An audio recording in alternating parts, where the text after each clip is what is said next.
Gandevi police દ્વારા national highway number 48 પર ખારેલ નજીકથી 2,55,000ના વિદેશી દારૂ સાથે બે આરોપીઓને ઝડપી પાડી કુલ 5,95,000ના મુદ્દામાલ ઝડપી પાડ્યો હતો। ગણદેવી પોલીસની ટીમ ખારેલ આઉટપોસ્ટ વિસ્તારમાં પેટ્રોલિંગમાં હતા તે દરમિયાન તેમને ખાનગી રીતે બાતમી મળેલ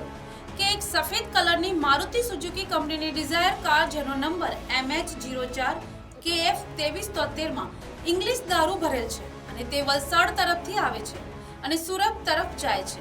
જે ચોક્કસ બાતમી માતા ખારેલ આઉટપોસ્ટના દક્ષિણ ભાગે મુંબઈથી અમદાવાદ તરફ જતા સર્વિસ રોડ ઉપર નાકાબંધી કરતા ભારતીય બનાવટની ઇંગ્લિશ દારૂની કુલ 61 નંગ બોટલો જેની કિંમત કુલ 2,55,200 રૂપિયાના તેમજ મોબાઈલ ફોન અને કાર મળી કુલ 5,95,200 રૂપિયાનો મુદ્દામાલ કબજે કરી કારના ચાલક અરવિંદ અંબાલાલ ચૌધરી તેમજ છોટેલાલ શિવશંકર રાજપૂતને પકડી પાડ્યા હતા,